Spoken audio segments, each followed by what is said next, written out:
तालपाली रे संबोधित हेले स्वास्थ्य मंत्री मुकेश महालिंग, सांसद और विधायक।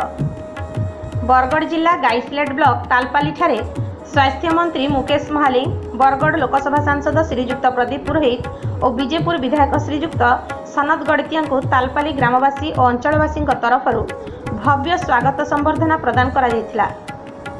एही अवसर में तालपाली गोष्ठी स्वास्थ्य केन्द्र ठारे एक स्थायी चक्षु परीक्षा केन्द्र को मंत्री महोदय शुभ उद्घाटन करथिले। परे जिला स्वास्थ्य अधिकारी डॉक्टर निरुपमा षडंगी सभापतित्व में एक सभा आयोजन होइथिला। एही सभारे मुख्य अतिथि भाव में स्वास्थ्य मंत्री डॉक्टर मुकेश महालिंग, सम्मानित अतिथि बरगढ़ सांसद प्रदीप पुरोहित, बीजेपुर विधायक सनत गड़तिया जोग देइथिले।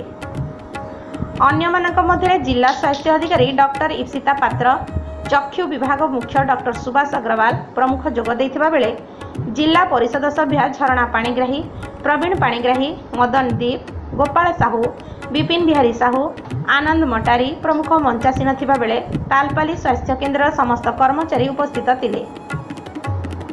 स्वास्थ्य मंत्री तांकर अभिभाषण रे खूब शीघ्र तालपाली डाक्तरखानार समस्त समस्यार समाधान करने सह विधायक को तांको पांठिरु तुरंत एक ईसीजी मेसिन जोगाई देबा पई निर्देश देथिले। आज सुनेत्र योजना माध्यम रे भारत सरकार फ्लैगशिप प्रोग्राम आमे समस्त आखि परीक्षा करेकरी चिकित्सा जोगेबा पई व्यवस्था करा होबार द्वारा एही योजना रे तालपाली गोष्ठी स्वास्थ्य केन्द्र रे गोटे स्थायी चक्षु परीक्षा केन्द्र उद्घाटन उत्सव करागला। यही कार्यक्रम रे आमर मान्यवर सांसद बरगढ़ पुरोहित आज्ञा उपस्थित थे। तार संगे संगे आमर मान्यवर विधायक सनत गड़तिया महाशय भी उपस्थित थे। यह द्वारा सबू लोक तांकर आखि परीक्षा करि पारिबे एवं आपण जदि कैटराइट थिबो ताको रेफर कले ट्रीटमेंट हे पारिबो एवं जहाँ भी चक्षु समस्या जनित प्रॉब्लम थिबो ताहाको ओडिशा सरकारंकर तरफ मान्यवर मुख्यमंत्री मोहन चरण माझींकर जो विजन सरकारंकर जे good and affordable quality health services to all यही कॉन्सेप्ट रे आज आमे तालपाली गोष्ठी स्वास्थ्य केन्द्र परिदर्शन कलु एवं यही उद्घाटन कार्यक्रम जोग देलु।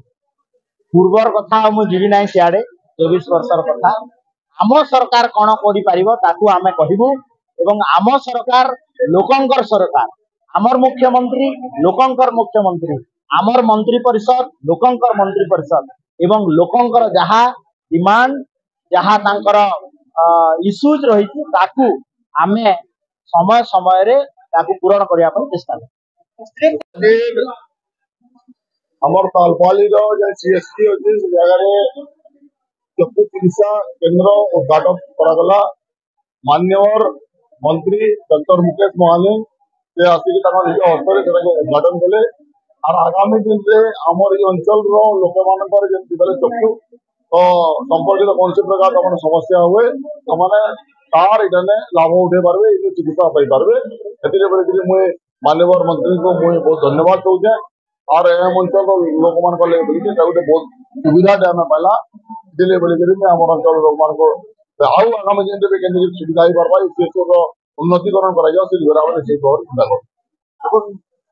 प्रथम थर लगी ओडिशार मान्यवर स्वास्थ्य मंत्री मुकेश महालिंग तालपाली गस्त होता आम अंचल एवं स्थायी चक्षु परीक्षागार उद्घाटन है।